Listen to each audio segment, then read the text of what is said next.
Back in 2003, the idea of the foundation of a network for the Romanesque art and architecture in Europe was born in the German region of Saxony-Anhalt, where the medieval heritage of the 10th to 12th century was already presented in a very popular regional route of the Romanesque. Through a partnership with other regions in Europe that are also hosting outstanding Romanesque heritage sites, this precious legacy was to be put into its European context. This was the birth of the Transromanica Network, a cultural route based on European cultural cooperation with the aim to study the Romanesque heritage, raise awareness for it, promote accessibility, and support sustainable cultural and tourism development. The similarities that we can find among the Transromanica heritage sites all across Europe, in combination with particular regional characteristics, provide the basis for this collaboration. This is what I would like to talk about with one of the founding fathers, really, of the Transromanica Network, Frank Teger, Head of Division at the Ministry of Regional Development and Transport of Saxony-Anhalt and member of the Executive Board of the Transromanica Association. Hello, Frank, great to have you here. Hello, Christine, nice to see you. So, Frank, unity in diversity is the core idea behind the Transromanica Network. It illustrates the fact that there are common elements that are clearly visible in different European regions, and it invites us to look at our European cultural heritage from a new perspective by exploring the connections across the continent. It also refers to the great mobility and exchange of knowledge and ideas that were already part of people's lives in medieval Europe.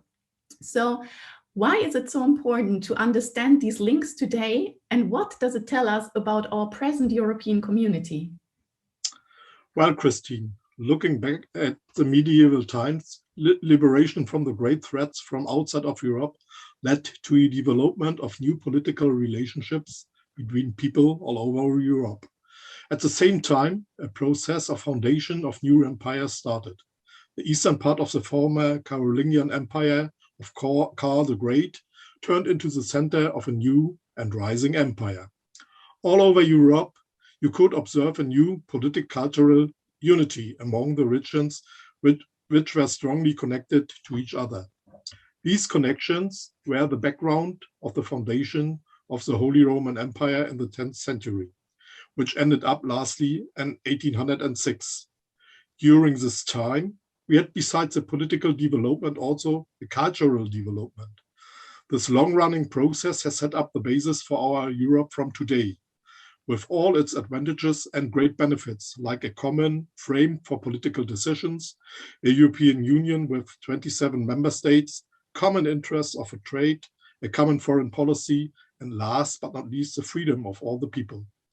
Also, projects like Transromanica with partners from several European states are a milestone in relationships among people, helping to overcome borders, especially in thinking. We as ardent worshipper of the European cultural heritage should be also engaged against Europhobe tendencies in several European countries just to preserve a common cultural and political heritage and to dignify the founder of Europe.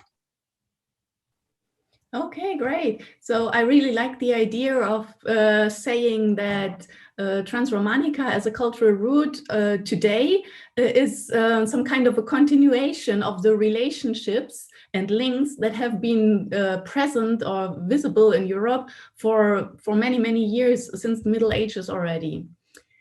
Now, you have been involved in the development of Transromanica from the very beginning for more than 18 years now, and you have visited so many Transromanica sites in Europe.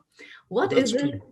It's true. What is it that fascinates you most about this legacy and about the contemporary network, which can actually both be described as being united in diversity?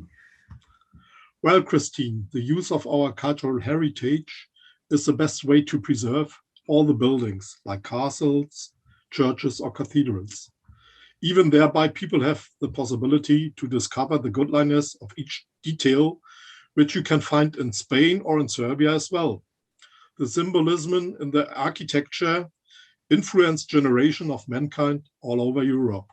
This is fascinating for me. But not only the preservation of all that buildings are important. Thinking back on traveling in the Middle Ages or the personalities it reminds us on our common legacy, independent, which language we speak or which mentality we have. One of my most important experiences are the meetings with all other interested people from several European countries, talking about cultural roots. But beside these meetings, I had also the opportunity to discover the real person with all pleasures or sorrows like I have. That is really the additional value despite all diversity. Oh yeah, I can actually really relate to what you're just saying, that it is so much about the people that we're working with, about the people in the different regions, about what they're doing with the heritage, about what they, how they're interpreting it, but also about the persons that there are behind their work. So I can really understand, and I really like the idea of what you're saying. So this was our little interview, Frank. Thank you so much for taking time and for participating in our activity on the occasion of our first European Transromanica Day, which we are celebrating this year. Thank you, Frank. Thank you, Christine, for the invitation to this interview. See you. Thank you. Bye-bye.